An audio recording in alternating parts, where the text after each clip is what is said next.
So I'll go ahead and kick things off, and then I'll let Leslie introduce our speaker. Hi, I'm Ellen Pimentel. I'm the current chapter president for the SacValley chapter, and I just have one announcement, but it's going to be a little long because it's an important one, and that is that we have a board elections coming up next month. And we have several open positions that are elected, and then lots that are not elected. If you want to do it, please join us.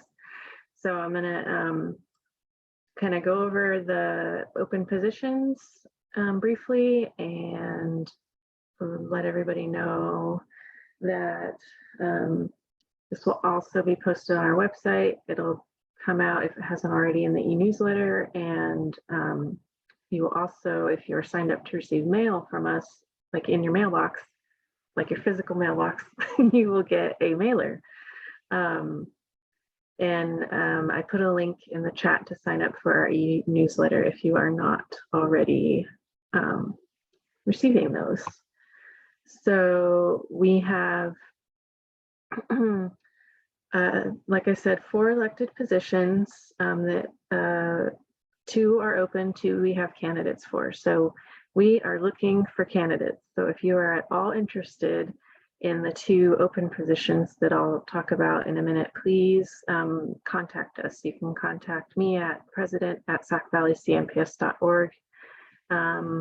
Or, if you happen to know one of the board members, just go ahead and contact them directly. So I'll put my email in the chat real quick, and then I'm going to see if I can share my screen, and so you guys have something to look at while I'm yakking. And this, like I said, this vote will be held during the November chapter meeting. So please attend that if you can. It will be virtual, and that's how we did the vote a couple of years ago, and it worked pretty well. I think it went pretty smoothly, and only members are allowed to vote. We don't really have a way of tracking that, but please, if you're a member, please show up if you can to the November chapter meeting. So first we have president. I have moved out of the area, I'm stepping down. So the president position is open for the next 2 years. We've got a pretty long summary of key duties here, but what it adds up to is I run the meetings, the board meetings, and just kind of support all of the committees and the executive board in whatever way I can.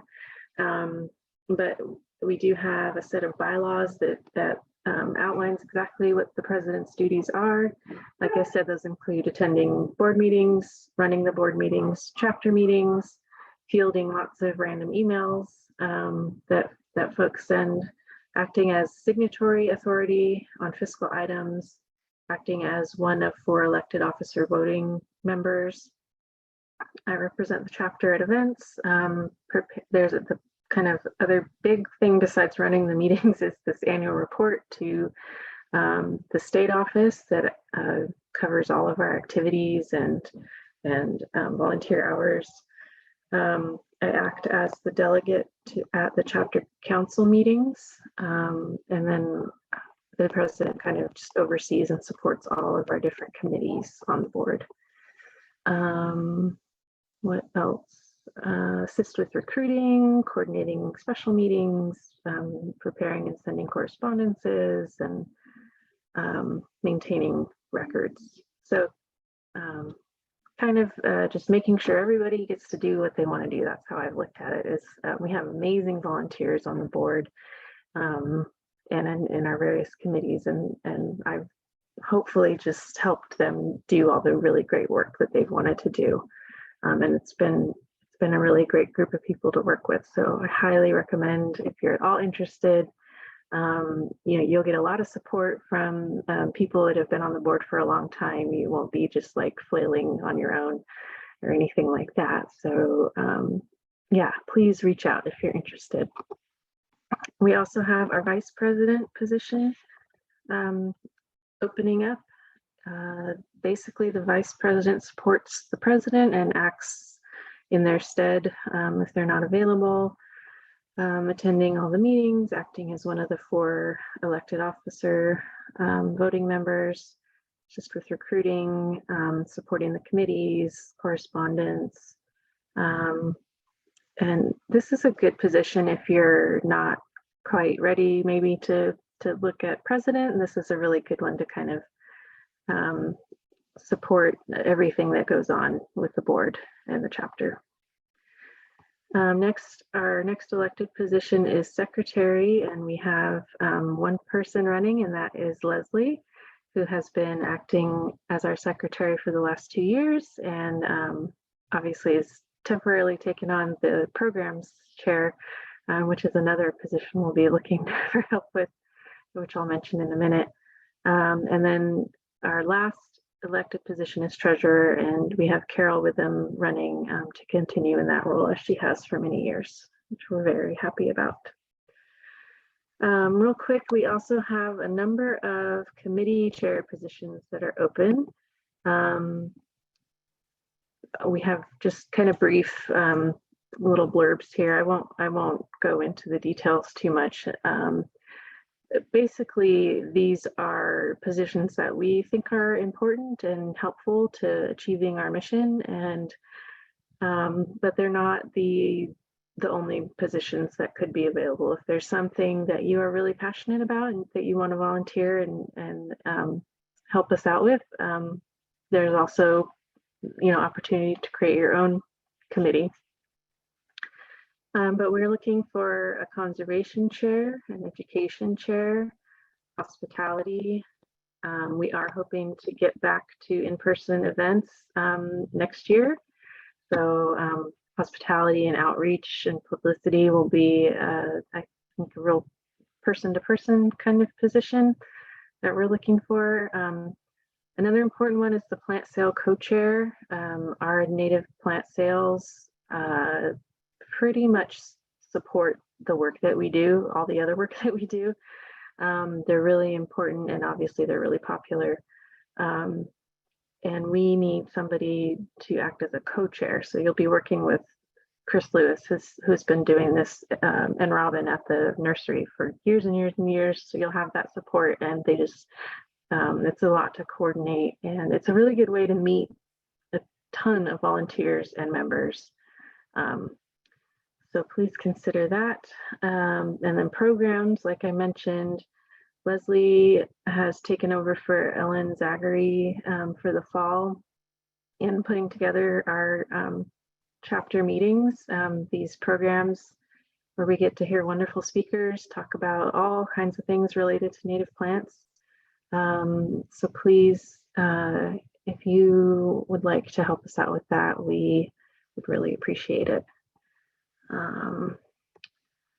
Mentioned publicity. I'm also the Rare Plants chair, and I'm stepping down from that, and that's one of those positions that can just be anything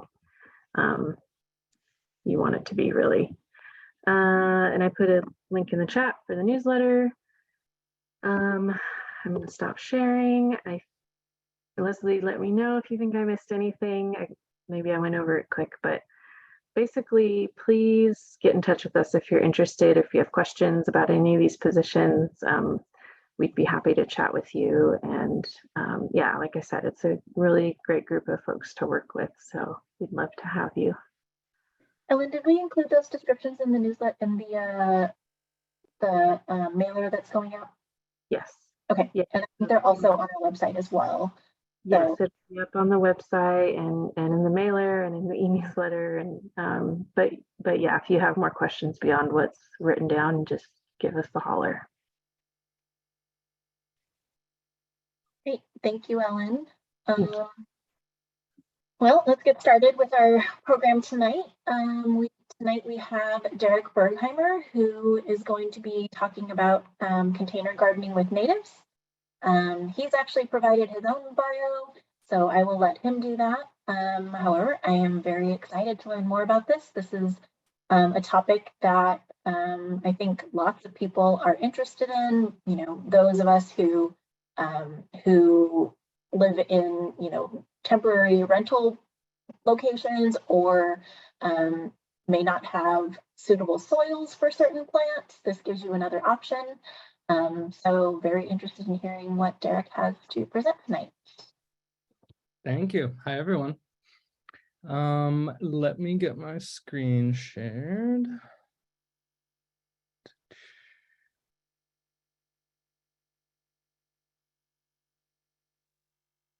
Great. And get my screen.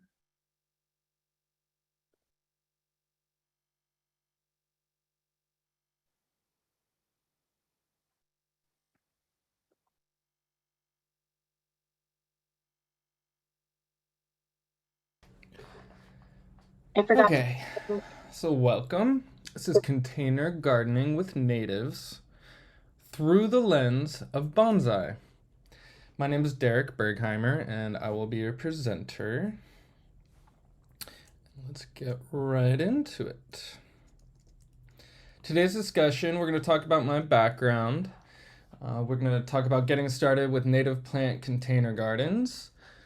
And also talk about some of my projects I've done with California natives, and that includes the California Native Plant Society and Old Sacramento Waterfront half barrel project I completed recently this spring, as well as my favorite tree that I have in my collection, which is this giant sequoia.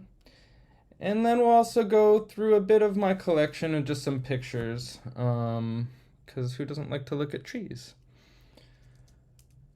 All right, let's get into my background.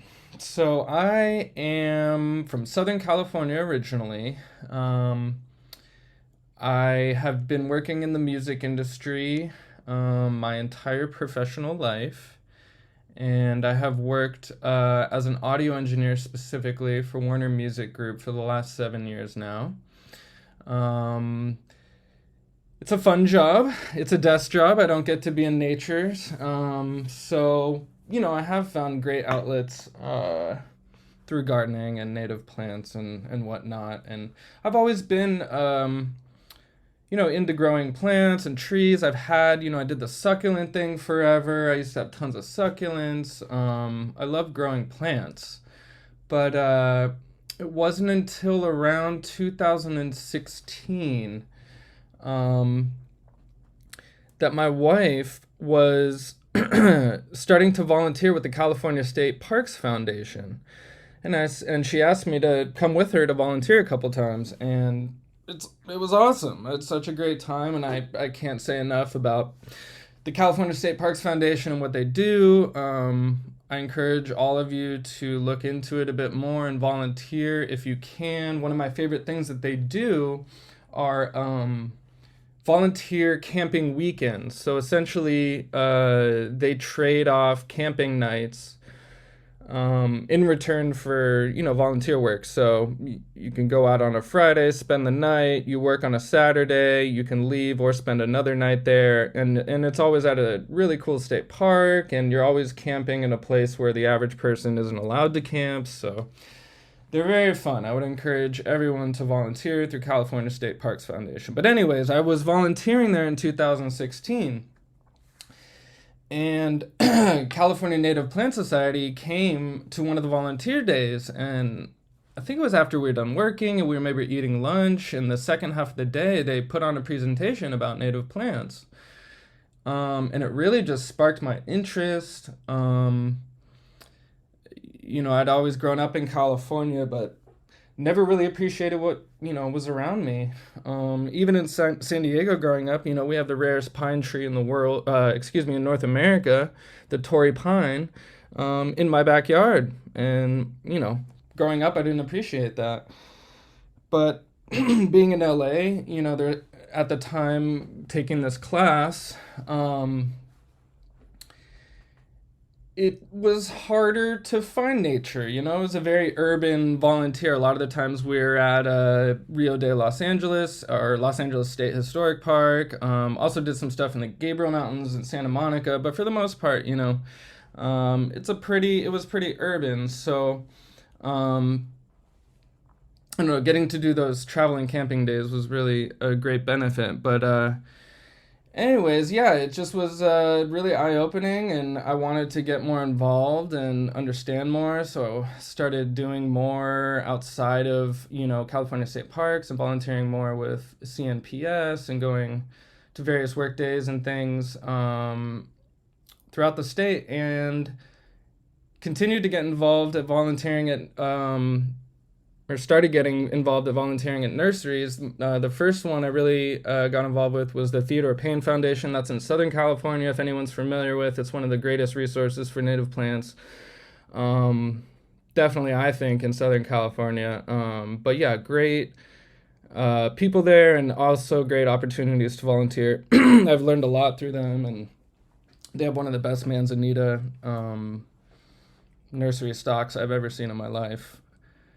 But yeah, then my wife eventually wanted to get her PhD and applied at a bunch of places, and she eventually got into UC Davis. And so around just before the pandemic, in late 2019, early 2020, we essentially decided to move to Sacramento so she could do her PhD, and that was a big change for me. And I actually went to my work and said, hey, I don't want to leave, but can I be remote? This is pre-pandemic, just before it happened, so it was kind of a crazy ask at the time. Now in hindsight, it really wasn't.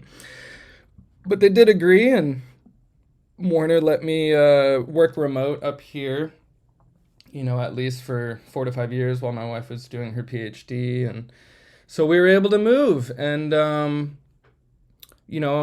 by this time, I had gotten so involved and obsessed with California natives. I had acquired a collection of around 100 trees, and I didn't really know what to do or how to get them up here. So I did really just pack them all up in a U-Haul, and ended up driving them in a move. It was quite substantial and took a lot of effort, but I'm super happy I did. I only lost a couple trees. For the most part, everything survived. Nothing fell over. But yeah, and then once I established got my bonsai collection comfortable up here, I built them some pergolas and some shade so they could essentially have a place to live here. I kind of didn't touch on exactly in LA where I was living at the time. I'm going to step back a little bit. So back when I, was in LA and we were starting to volunteer with CNPS, I wanted to have a bunch of trees, but I didn't have a yard. I was in an apartment.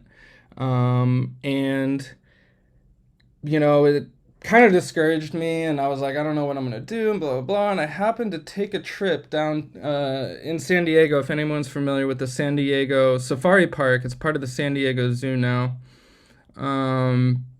But yeah, it's a zoo out in East County, San Diego, but in one of the far corners of the zoo, the San Diego Bonsai, I think it's a society, has a bonsai display there, which is top tier, one of the best 3 in California.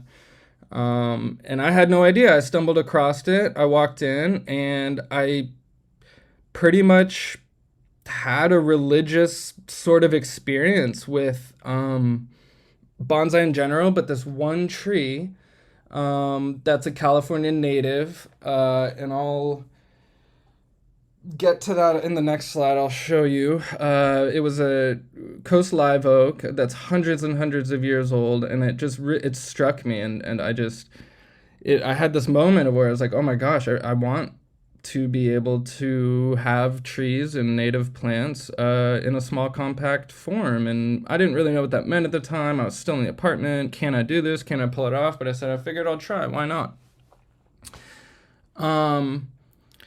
And so, yeah, I started just collecting trees and kind of, I had a balcony, which I was very lucky to have any sort of sunlight. And I kind of just stashed them out there and tried to cram them all in. And over time, the collection grew and grew and grew, and until I had to move. But yeah, moving up to Sacramento was really great. I love the area, and I got, involved at the Sacramento Valley chapter nursery, which at the time was Elderberry Farms, and made a lot of great connections through Chris and Robin, and can't say enough. It was like, I was greeted with open arms and love volunteering there. I have learned a lot as well. But anyways, yeah, so back to the bonsai. I'll show you the tree that got me into it. This is the guy, the Coast Live Oak. It's incredible. You can see it's extremely old, but very happy, and they take good care of this one. It's a beautiful specimen, and that's the one that really struck me. And so, yeah, let's talk about bonsai a bit more. What is bonsai? I pronounce it like a Southern Californian. It's technically bonsai, and it loosely translates to tree in pot. There's a lot of misconceptions about bonsai, and some people think it means a certain species, like a juniper or something like that, but it doesn't. It just means a tree in a pot. And the term bonsai was refined by the Japanese, but the Chinese actually started growing small trees in trays and pots and ceramics long before, and that was called penjing, but we won't even go into that. That could be a whole different presentation. But anyways, Japanese have refined penjing into being more of a singular specimen, where penjing is in general more forest plantings or has landscapes included in it, where Japanese is very formal, singular specimen. They can take many different shapes, but the Japanese version is much more refined.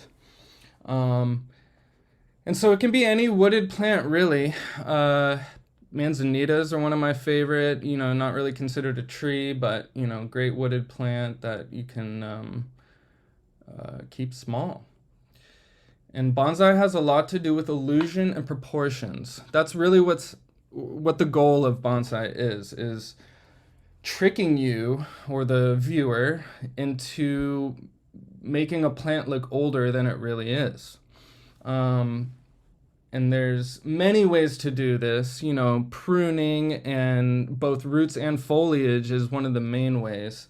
But this produces side effects that are desirable if done correctly. For instance, if you are continually pruning a tree with, and you're creating ramification, which is a term essentially creating branching. So going from one branch, pruning it turns into 2, turns into 4, turns into 6. That's a very general example, but that's ramification. Anyways, as you develop that and prune and develop ramification, the leaf sizes will actually become smaller. And that's from pruning over time. And that will create an illusion and bring your proportion in to make the tree look more believable. If this tree on the left we are looking at had a leaf size the size of my hand, it wouldn't make sense. The proportion wouldn't make sense. It wouldn't look like a large tree just miniaturized, or an old tree miniaturized, excuse me. So that is a huge part of bonsai is proportions, leaf size, and you want to keep things pruned and tidy and creating. You can see the pads that they've created on the left here, which are, each branch essentially has a foliage pad that they've developed over time. And roots, same thing. If you prune roots, a lot of people are scared to do that, but it's a very regular practice in bonsai. You want to repot your trees, every year or so. You don't want them to become root bound, and they will suffer if you keep them in the same pot for 3 to 5 years or something like that. So you want to take them out every year or two and at simplest tease the roots, but a lot of times you actually need to cut back and prune the roots either with a pruner or, depending how root bound and the pot is, you could literally use a saw. But yeah, small pots are generally used, but not a must. There's different sizes of bonsai. There's large landscape bonsai. This tree you're looking at here is a relatively large one, all the way down to ones you can hold in your hand. So again, it's all about keeping proportion and making it look right. In general, the smaller pot you get a tree into, the older it will look. But there's extremes of that get out of control. Soil is of utmost importance due to the confined space that the trees or plants are put in the pots. And yeah, I'd like to get more into soil in a bit, but at a high end in bonsai, no one is using potted, normal potting soil from your nursery. Most everyone mixes their own soils and has their own recipe or sort of, balance that they swear by that's better than everyone else's. So, yeah, soil and pottery becomes a very touchy subject with a lot of bonsai collectors and artists. So we'll get into that in a bit. But let me take you to where it all began for me. Here's my apartment back in 2016 in Burbank. As you can see, I have a balcony. Luckily I was able to utilize and have some sun and keep the plants outside. Because that's another misconception with bonsai. People think that means you can just have indoor plants or take a tree and grow it indoor.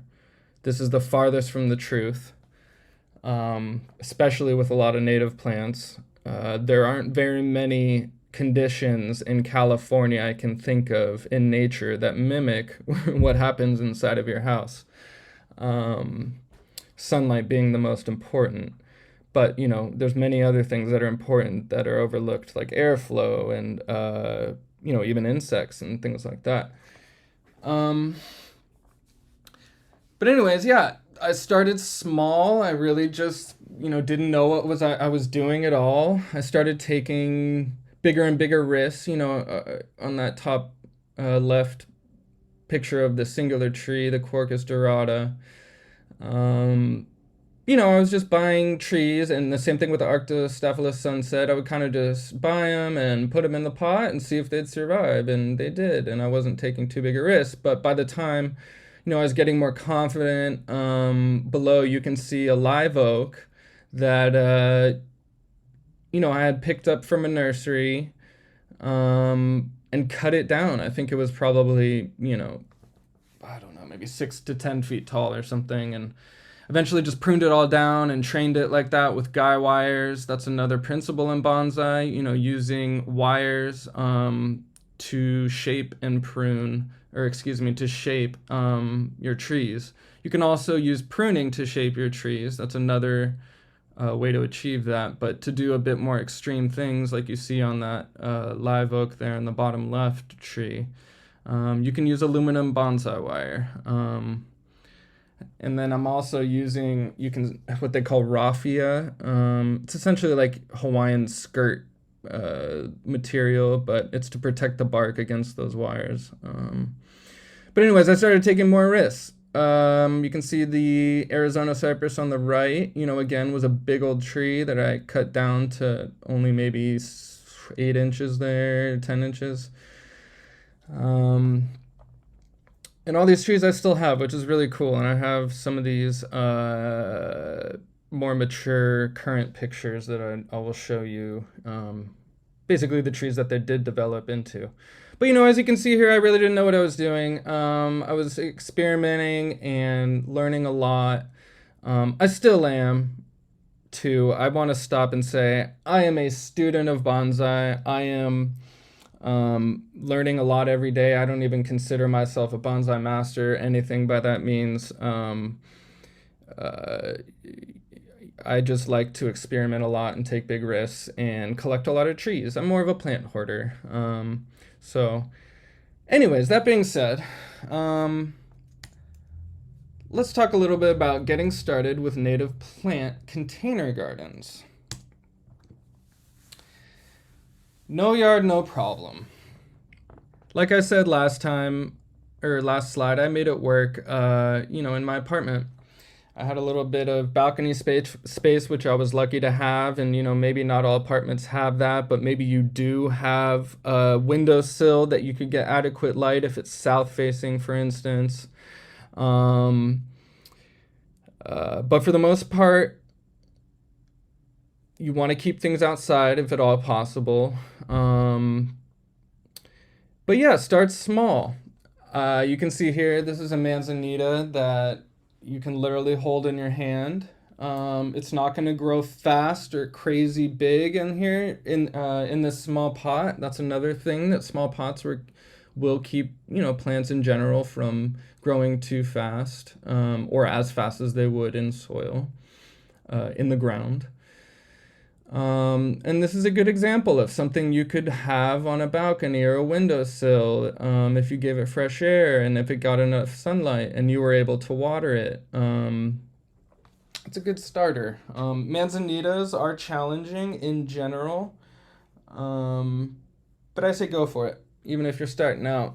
There's no right or wrong with species. Manzanita just are touchy with water, but as long as you have your soil right, which again I'll get into in a bit, they tend to do pretty well in containers and keeping them small.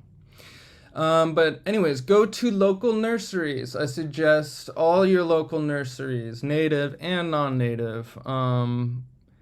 If you're going to ones that sell non-native plants, I would say just don't buy the non-native ones. But a lot of, nurseries will have a native section, and if they don't, a lot of nurseries will at least have them mixed in somewhere. And if you have an eye for it, you can find a lot of good stuff at your local nurseries for cheap, And the only reason I say that is because if you go to specific bonsai nurseries, trees are extremely marked up in general.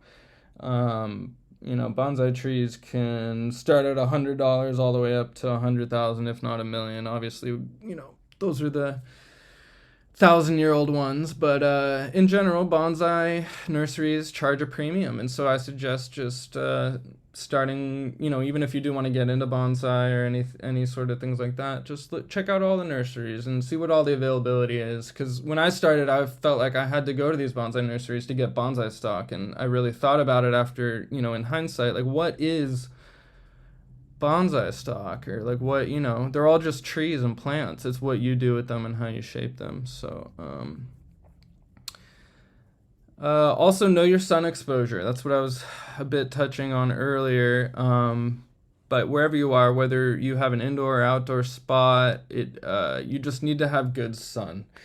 You don't want to have, harsh all day sun. And if you do, you want to have some sort of shade or something that you can put over it, over your plants. Because, especially in Sacramento, it gets hot here in the summers and in the middle of the day. So, this goes for any plant, really. The best sunlight is your morning direct sun. So, the best angle you could really be facing would be, east, southeast.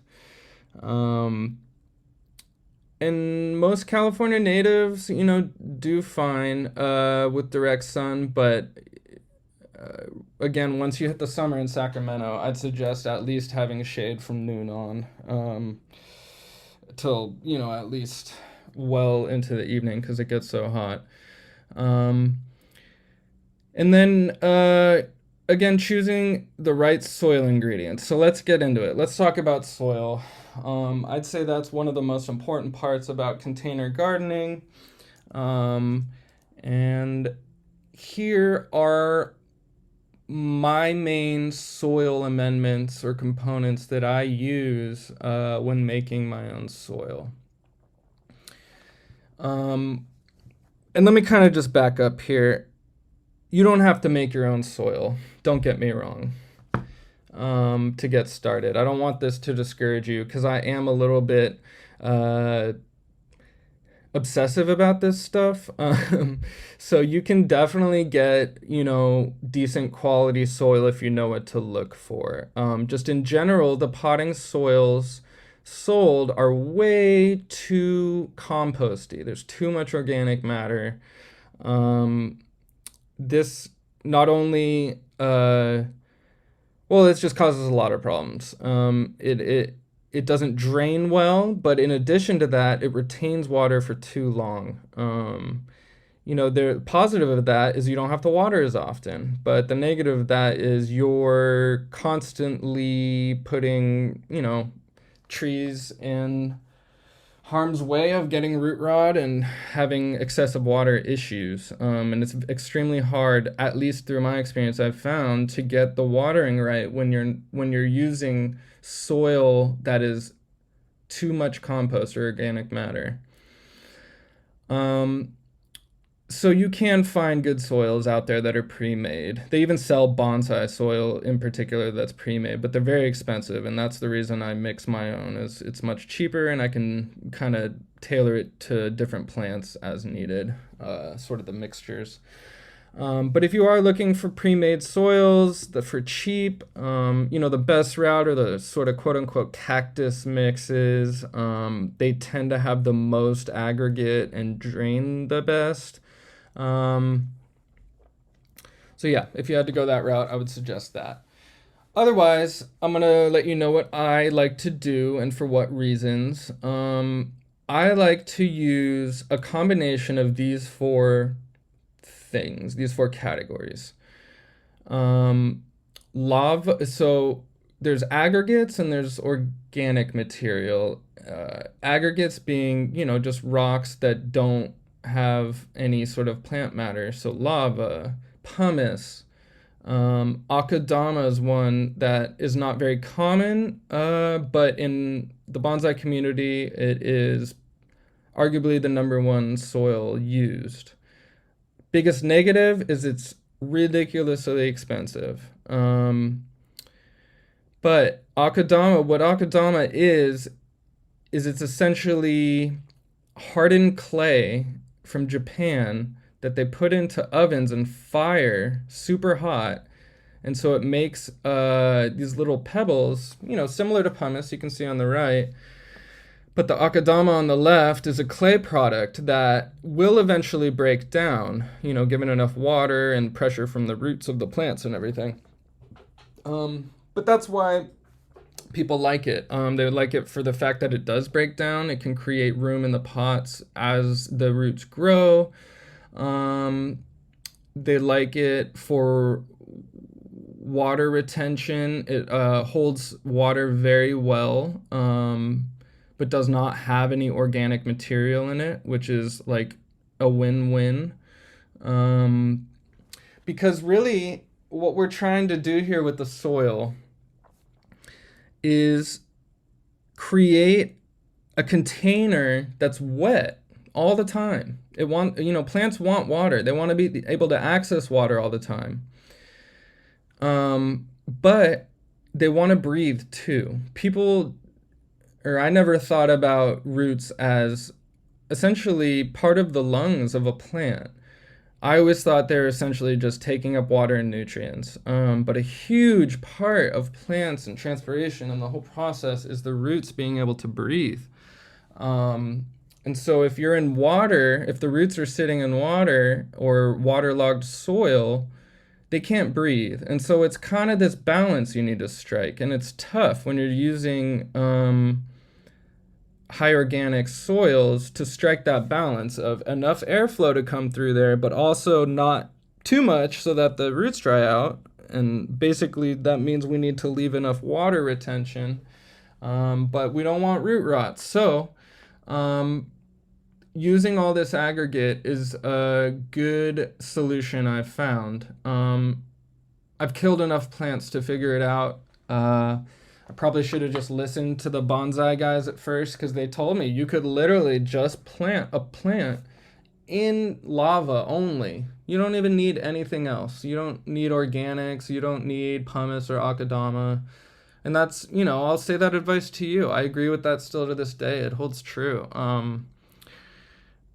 This red lava that you see is probably it is the cheapest, not probably. It's the cheapest one of all the aggregates. And it retains water very well. I mean, different lavas have different qualities, but that goes with akadama and pumice as well. Certain lavas retain water more than other lava rocks. It in general has to do with how fast they were shot out of the volcano. High velocity is much more porous and light, where the slower moving, lavas are not as porous. But it's not like you're going around and shopping and asking your, nurseries, is yours high velocity? So all you need to know really is that the cheapest one is this horticulture lava, and when I say horticulture, it's because it's in smaller pieces, that red stuff. If you look to the left on the lava picture, you can see the slightly bigger lava that I also like to use, and I tend to use that more as a drainage layer at the bottom. But I also will mix into soil because it's good to have different sizes all mixed in there. Having one size plants tend to not like that as much, and they like variation between, the sizes of the essentially rocks or pebbles in there, the aggregate. But anyways, okay, so lava's the cheapest, akadama is the most expensive. I'd put pumice right there in the middle. Pumice is also really good at water retention. There's no organic matter. You could, again, probably grow a tree or a plant in 100% pumice, and it would love it. But it is a bit pricey compared to lava. So, yeah, these are the aggregates that I use. And I'll briefly, before I go to the organics, I'll kind of mention where I get these things because it's somewhat hard to find. Pumice is probably the easiest thing to find. You could go to, your big box store or any sort of big nursery and they have horticulture pumice. There are different qualities, but in general, any horticulture pumice being sold will do. I buy it from my bonsai supplier because I'm also buying akadama and lava and stuff. So the one you see on the bottom right is Japanese Higa pumice, they call it, or Higa. I'm terrible at the pronunciations, but it's expensive. But you could find any pumice anywhere. Akadama, that's something you're probably only gonna find online or from a bonsai nursery. My go-to one in Sacramento is Maruyama.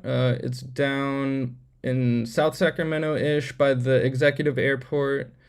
But great nursery, not all California natives or anything, but definitely has some natives if you keep your eye out. But great resource for all things soil that I'm talking about today. Pottery, bonsai supplies in general, any tools, stuff like that, or any just gardening supplies. Again, bonsai nurseries aren't going to be the cheapest resources, but they are good to find these specialized soil amendments. And the lava, I find it as well at Maruyama Bonsai in Sacramento. And he basically just has two giant mountains, like he has a dump truck come and dump them. And then he lets you scoop your own 5-gallon buckets of lava, and then he charges per bucket. I think it's around $7, I think, a 5-gallon bucket, which is really, really economical, even compared to a lot of the potting soils that you can buy, at big box stores.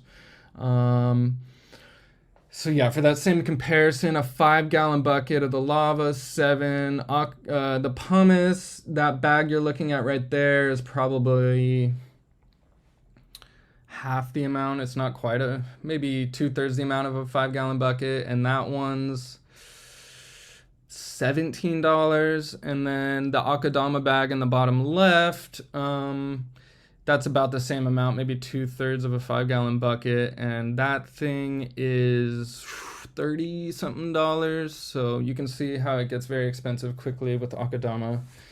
All right, into organics. The one on the left is a fir bark. These are relatively easy to find at nurseries. They sell fir bark, even they call it orchid bark a lot, but I like to get the smallest possible. You can find fir bark anywhere, even from like rock stores, like where they sell river rock and stuff, but it's really big. The idea is to get decently small pieces. The middle one is redwood shavings. This is a bit unique, but a cool thing I found is there's a couple redwood mills around town, and I found one, Bearco, I was thinking of the name, Bearco Redwood, and they have a mill, and I asked them one day if I could just go into, or they wouldn't let me go, but if I gave them a bag and if they could go get me the redwood shavings from the mill. Because if you don't know, redwood is extremely high in tannins. It's great for rot in that it doesn't rot as easily as a lot of different things like fir and stuff.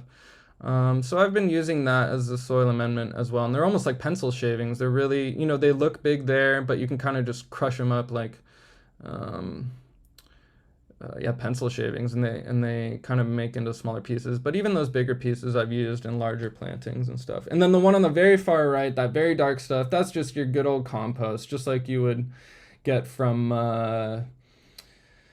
big box stores or Green Acres or even the Aggregate or Rock stores. They have, you can buy this by the yard. And there's a lot of different types of compost, but I'm not too particular on it because I use so little of this stuff. I'm not too crazy about it, but as far as what I need for organic stuff. But the idea with the organics is you just want it decent.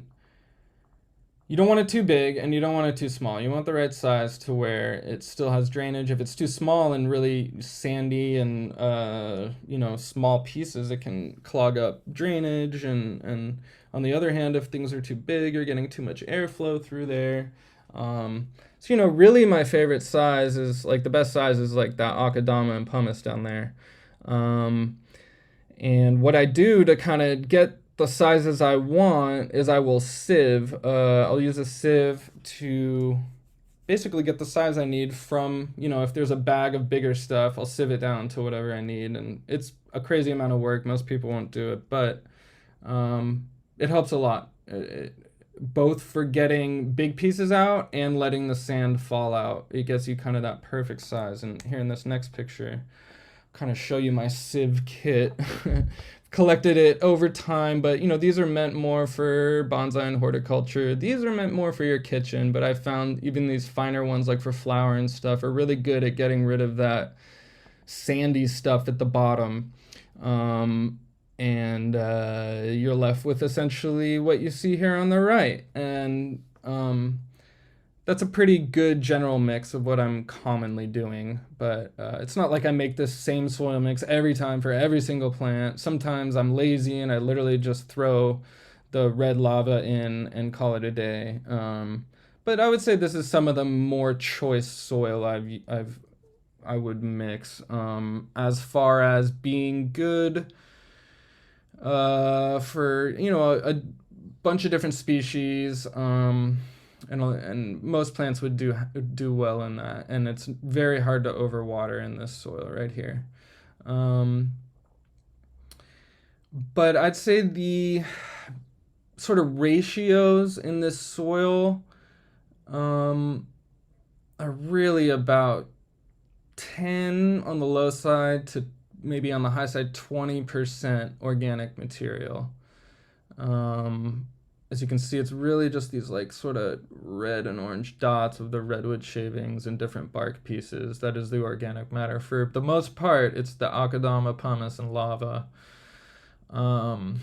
So, I would never mix more than 50% compost to aggregate, and even that's pretty high. And you could go down to, as little as 5% or no organic material. But I think it's a good mix, right? In 10 or 20% organic material in versus aggregate. All right. So moving on. What are some secrets to successful potted plants? I would say choosing a healthy and established specimen is key. This does take a little bit of experience and going out to nurseries and things like that and seeing what's out there and understanding the stock but in general, you really want to be able to transplant and move around the plant and it not get extremely shocked. And the more established a plant is and healthier it is, the less shock it will get from taking it from its nursery container and repotting it and whatnot. It seems obvious, but you get better and better at it as you go to more and more nurseries and sort of shop around, and you'll see that a 5-gallon a 5-gallon at one nursery might not mean the same thing as a 5-gallon in another nursery as far as how established and healthy a plant is. Second, proper drainage and moisture retention matter. I have been talking about this a lot.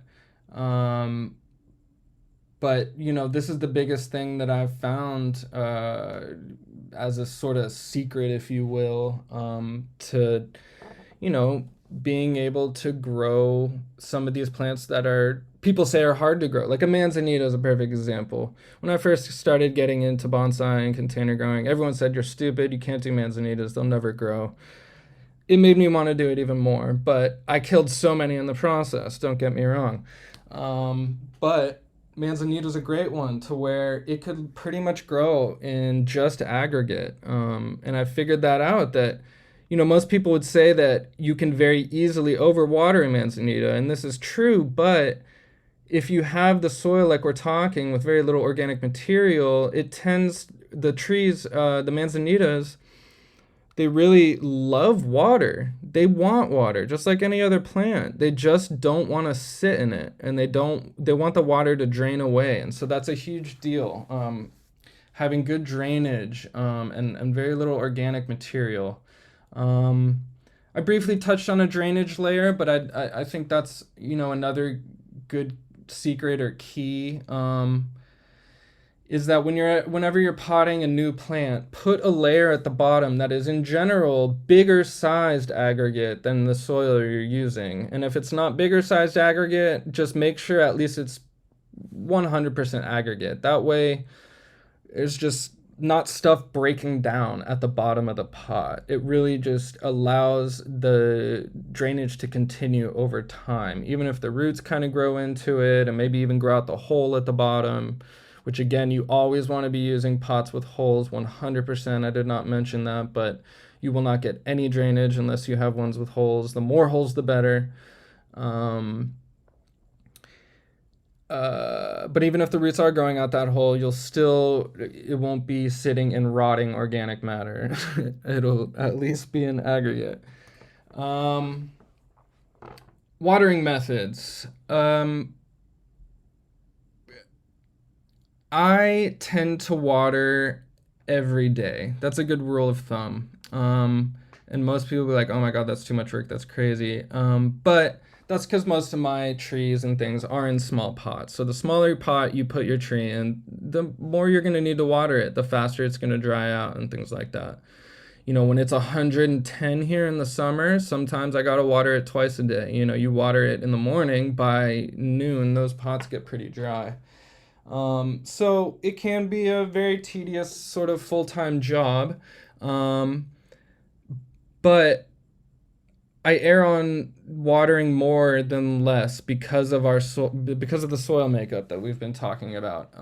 So plants want water. They love it. They just in pots, it's hard for them to get access to water constantly without being root rotted. And as long as you have good drainage and all the things we've been talking about, you really want to water pretty often. Every day isn't, crazy or anything. I know a lot of the talks in CNPS and about natives and being drought tolerant and whatnot, totally valid. But when you take a plant and put it into a pot, things change. All bets go out the window, and they just need more water. They need access. They don't have the deep roots to access underground water. So I do hand water a lot of my plants, but I also do have an irrigation system currently on my pergolas that I built.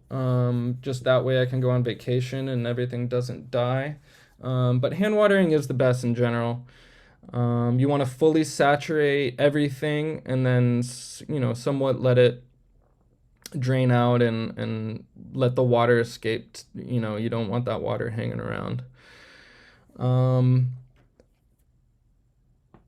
Mycorrhiza.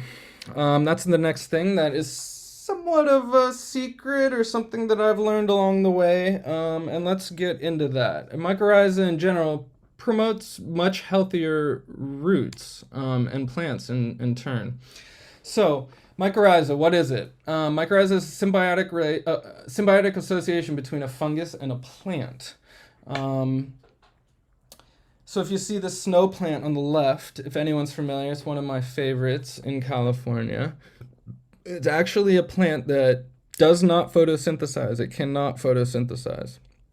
What's happening here in this picture is there is a symbiotic mycorrhizal relationship happening under the soil in a coniferous forest in the Sierras between fungus and a tree.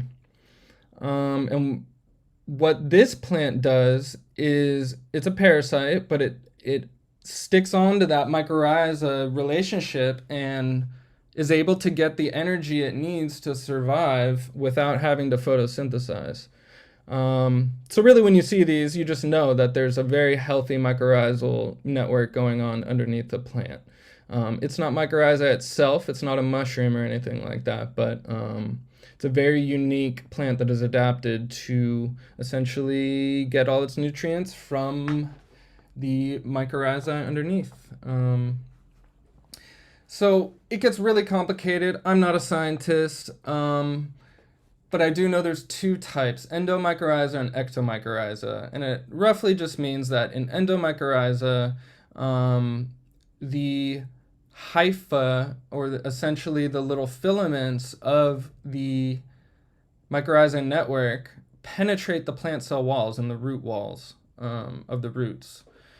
And it's usually associated with softer non-woody plants, where ectomycorrhiza does not penetrate plant cell walls or roots.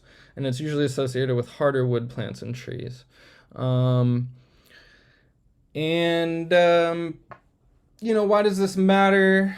Well, in container plants, it can help, even if it's a singular species of tree. Mycorrhizae not only is a network of communication for trees, it's where nutrients get brought up through the soil from parts that the roots cannot access, but the mycorrhizae can and are intertwined with the roots. So there's a lot of benefits, water exchange, and plants just grow better in general that I've noticed. Some of these are really zoomed in. You can see these are the hyphae or the mycelium.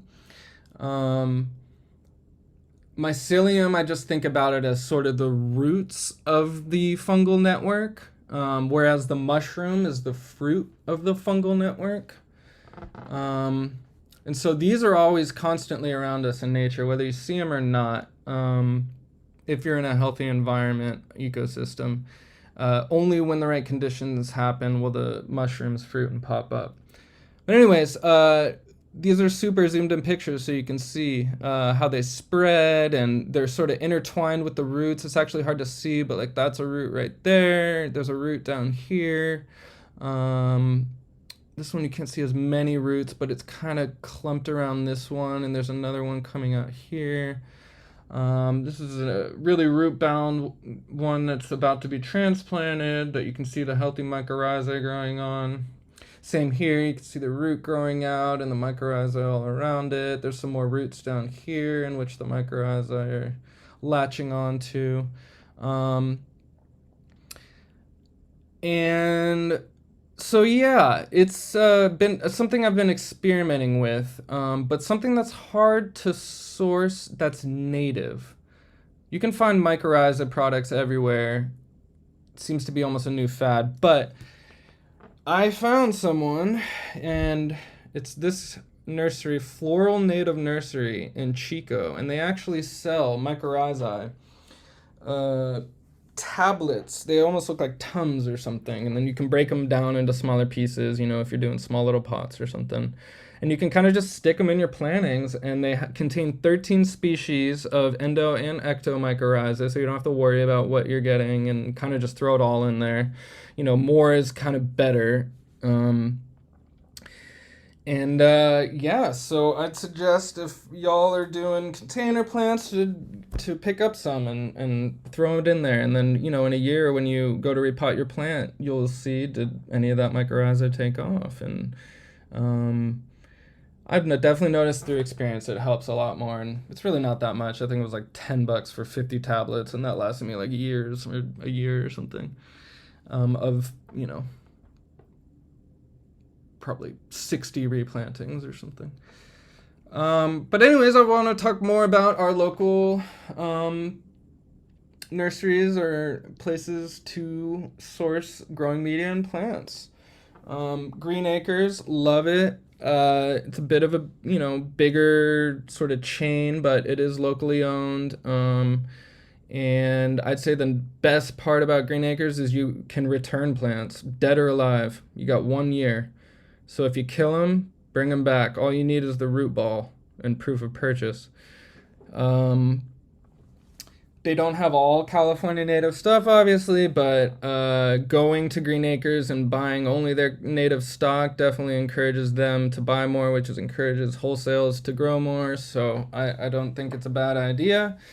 SacValley CNPS Nursery, formerly Elderberry Farms. Love that place. One of the greatest places in Sacramento Valley. It is the greatest place to get hyper local plants that you'll only find growing around here, which I think is so special. Tellini's, the Plant Foundry, I'd put them in the same category in Sacramento. I'm on the grid in Sacramento, so these are pretty accessible to me. Bit on the expensive side, I would say, and they're not only native, but they do have a lot of good niche plants if you really have your eye out and know what to look for. Maruyama Bonsai, that's the bonsai nursery I mentioned again, and down by the Executive Airport. Great resource, very cool just to go check it out if you have some time, just to look at his trees. He has some incredible junipers that are I can't say thousands, but hundreds of years old, all the way down to baby starters, that are cheap. He has, if you want to get started with some bonsai, it's a great place to go. Also sells all the soil amendments we're talking about, sells pottery, sells tools and wire, which I don't have enough time to go over, but those are also things that are used a lot in bonsai.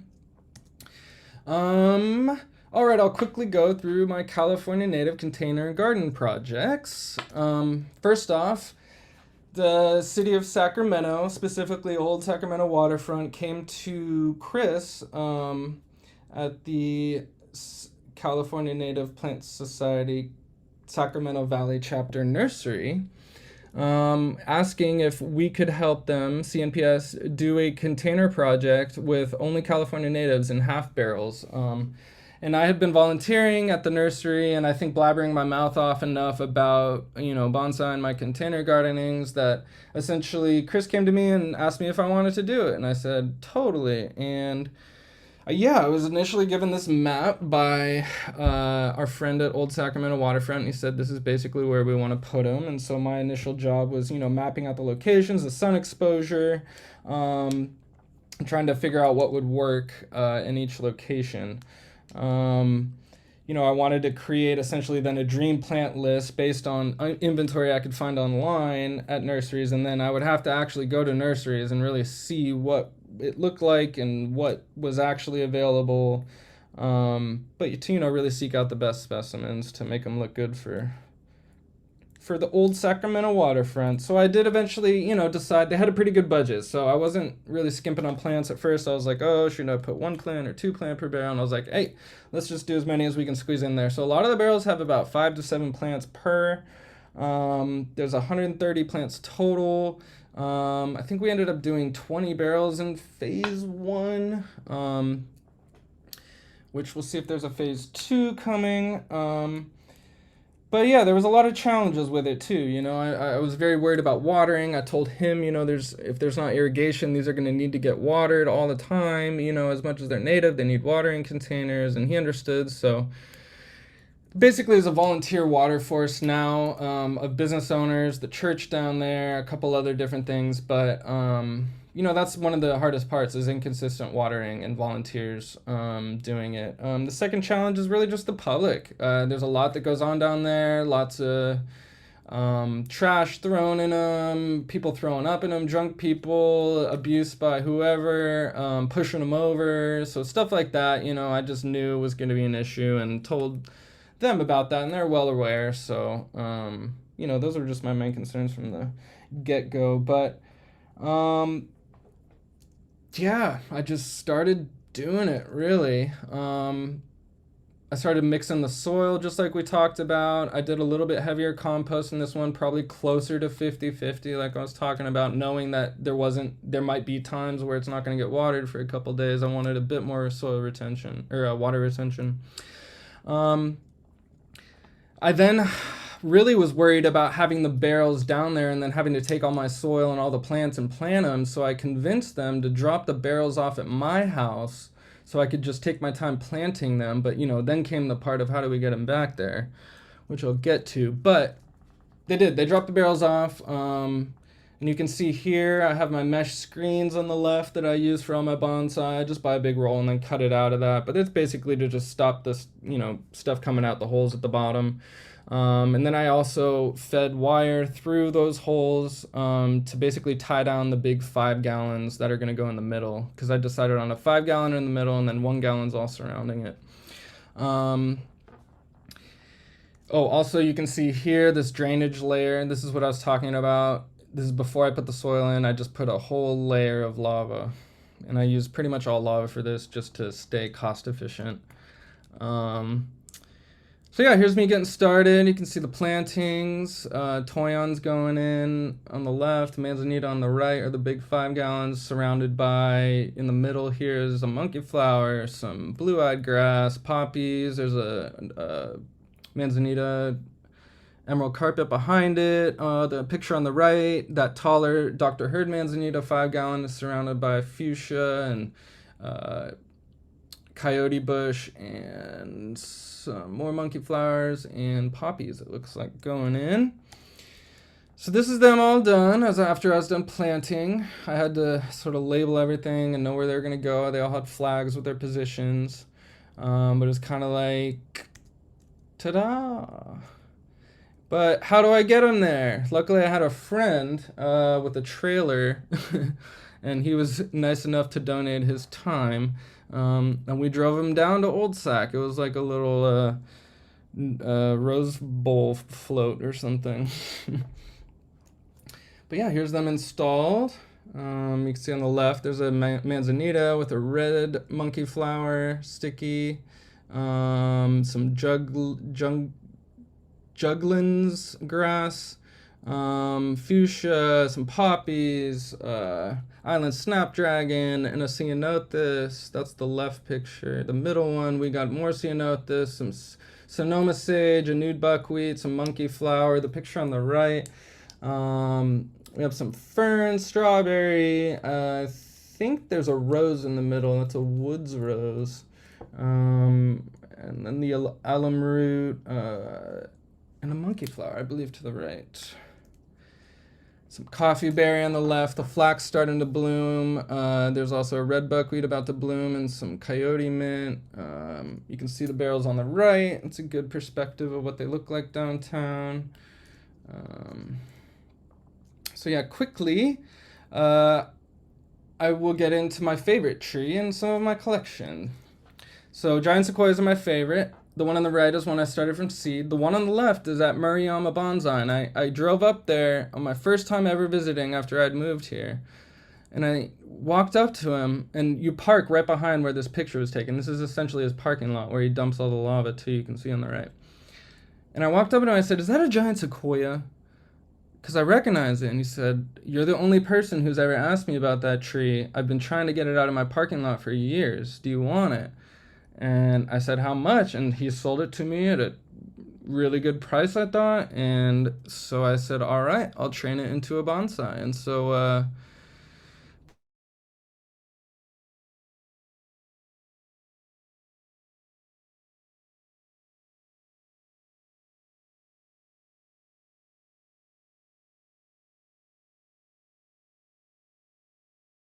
need to supply. So you can see in this next picture what it looks like after being dug out. That's in the moving truck. I had to get a truck. It's 6 feet tall. But that's after it pruned and all dug up. And I also realized, oh my God, that's a really big tree. I don't have a pot or a budget that big to buy a ceramic pot. So I decided to make one myself. I do enjoy carpentry and woodworking. But you can see there, it's a pretty big pot. I mixed my soil just like we've been talking about. You can see some of the redwood flakes in there, the bigger ones I used on this tree. Drainage layer on the bottom.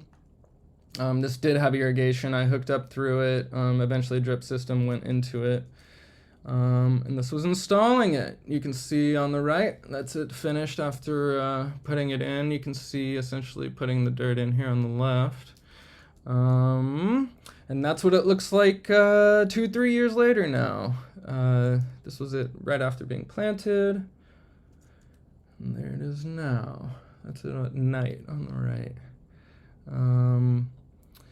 So yeah, it's one of my favorite trees. I love it. It keeps the proportion. It's a 10-inch base diameter, 6 foot tall. So if this was a 300-ish foot tree in nature, that would about be the proportion of the trunk.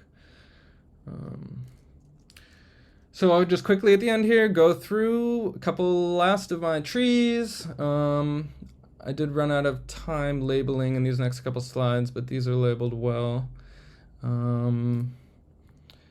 This next one is basically just all manzanita. I'm obsessed with manzanita. We got some redwoods on the top left, a ponderosa pine to the right of those. You got a cowboy cologne over here, which is a sagebrush. Manzanita emerald carpets. That's that Arizona cypress from the beginning that I've had for this long. It's really doing well. It needs a pruning. It's a bit overgrown. This is a black sage. These are all oaks. I love oaks too. They are one of the easiest to grow, hard to kill. They grow vigorously. They send out these new shoots all the time, and you got to prune them back. These are all pretty well pruned back. But they literally, like, this tree's 2.5 feet tall, and in a season it'll get a 8 foot, 9 foot leader that you have to cut back, a new growth. And that's it. Thank you.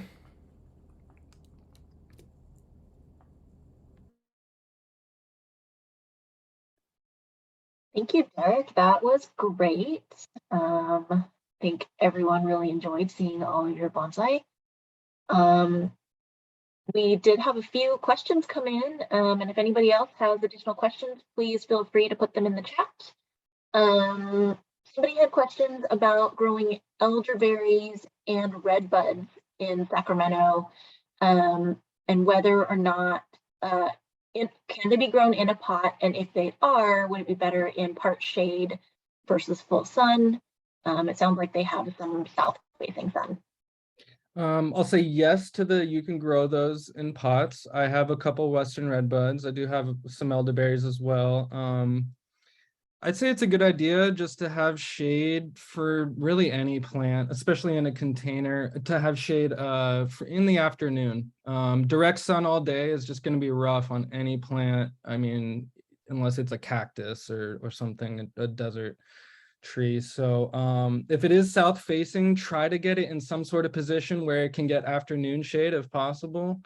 I like Western redbuds growth more than elderberries, particularly like when you're thinking of bonsai, you really want dense growth and stuff. And elderberries in general are very leggy. They grow these very long, sort of singular non-branching branches. And so for bonsai, they're not the best shape, but boy, they love containers. They go and go and go. I have trouble keeping them small is really the biggest problem.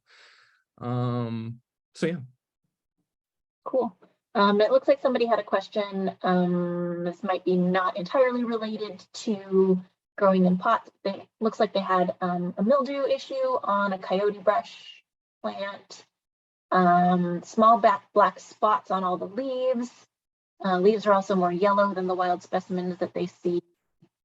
Planning on pruning it in the spring to increase airflow. I'll chime in on this that, you know, if it's black dots, I'm guessing that it's like that sort of sooty mold that grows from as a result of insects, like sucking insects, like either aphids or whiteflies or scale, something like that. So you may want to check for insects. Let's see. Oh, your wife looks like she said that you guys have a recycled water setup. And maybe you could talk about that a little bit, since we're talking about, you know, frequently watering plants in containers, how we can help to reduce that sort of excess watering loss. Totally. So I did install it's kind of a really over-engineered irrigation system at my house. I built those pergolas, which do have overhead drip. It's almost more like a spray, if you will, like your produce at the market. And underneath all the container plants, basically the shelves that I made, they're actually little indents that I put pond liner in, just like you would make a pond, and then filled those with aggregate, with lava. So the plants sit on top of that. And not only is it collecting water and recycling it, because that all flows down to a drain and goes into a pipe into a bucket that I can then use to water other things and save. But it's also creating what you call a humidity tray. And it's able to keep the plants that are in pots on top of that moist, even if the moisture dries out from the pot, there's moisture coming from below. So yeah, I did design that and do try to recycle the water as much as possible. But yeah, I would say like at the simplest, you can buy those things at like 99-cent store, or like even at like Home Supplies, where they have like catering trays and those aluminum trays. That's like the cheap, you know, you could just buy one of those, sort of put rocks. You don't want your plants sitting in water, you know what I mean? But those are, you know, a poor man's humidity tray, and you can recycle water through that. So. Great. Another question that we have is, do you sanitize your tools between pruning different plants? I should. Yeah, but I definitely get caught not doing it sometimes. I'm lazy. Good practices, yeah, 100%. You should be pruning literally between every tree. Some people do it between branches, like, and get even, you know, more rigid about it. I try to. I don't all the time though. But yeah, I use rubbing alcohol, 99%. Great. Other than watering, how are the half barrels being maintained? Are they being pruned? And is there any info that the public can see to look up the plant that they see and find out more about it? So other than watering, I've been basically doing the maintenance, which has been very hodgepodge amongst all the other things I've been tasked with, but it really has been minimal. This has been survival mode this first summer, really. I'm going now back down this as we speak, basically, and gonna do sort of a refresh, revamp, do some pruning, like, you know, if it's even necessary. But, you know, things have really adjusted and just kind of gotten like established. They're not growing crazy yet. One thing that did need to get pruned back early was some ceanothus, or some of the things that were flowering early, like in the spring. And then once they kind of had dead flowers, I pruned those back, you know, to kind of just tidy them up for the summer. And I'm going to do that same thing now to all the summer sort of flowering things that, you know, even the fuchsias and stuff are going to need to get cut back somewhat in the winter and stuff. So I'm kind of doing that. But it's not too much maintenance. You know, once they kind of get established, I don't need to prune manzanitas too much. I just kind of want to let them go. And I'm really just pruning things that are kind of deadheading flowers and, you know, keeping things small. But in a year or two, if like, yeah, they're all taken off, they will need some more pruning. But for right now, they're just getting established.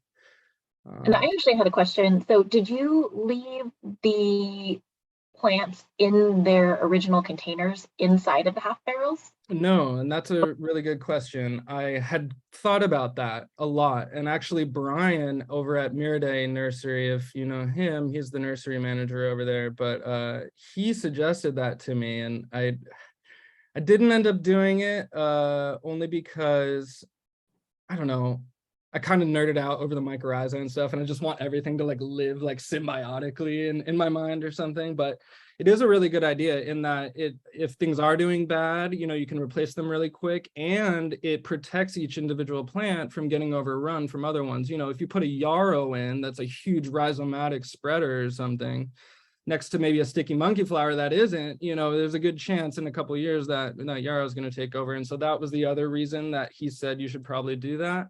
But in my mind, I was nerding out about the mycorrhizae, and at the same time, I also was just like, look, if that yarrow takes over, then that's a good yarrow barrel, then, you know, or whatever. I just I didn't want to limit any plants. I kind of wanted them just to take over whatever it did. But it was something I considered. It seems like too, if you did keep them in pots with a volunteer watering force, you know, I think some people may have more of a habit to just like, oh, I'm going to water it on the side that faces me. And, you know, the water is not necessarily going to transport evenly through that larger barrel if plants are in their individual containers. So I think that was a good idea. Totally. Yeah, and another hard part too is a lot of business owners were enthusiastic about it, and some businesses and employees just don't care. You know, for instance, like the little boutiques and stuff, they really like want to water their stuff out, or like the restaurants, like the waiters don't care. You know what I mean? So it's like it was a really hodgepodge, but it's working out. There was definitely some losses. You know, we lost some to be expected, but they, you know, the city has been really receptive and like understanding about that, and have even kept an open budget. So they want us to keep them fresh, and I'm going to go do that. And, you know, it was well over 50% survive. I'd say like 70, 80-ish probably survived percent through that hot summer. Yeah. Very cool. Thank you so much. It looks like that is the end of all of our questions. Thank you everybody for participating tonight. We appreciate it, and come back next month. I should be getting the Zoom registration for next month set up here probably next week. So hope to see you again. Bye, y'all. Thanks, everyone.